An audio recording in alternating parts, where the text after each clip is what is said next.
COVID-19 te sandu lova an hlawa Mizoram apung an tia vai driver kan ti me state pon lam tanga le theiron purlu tu te po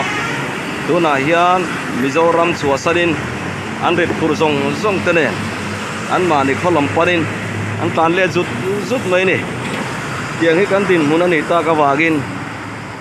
Zoram mi puite film kur le zual angai tak zeta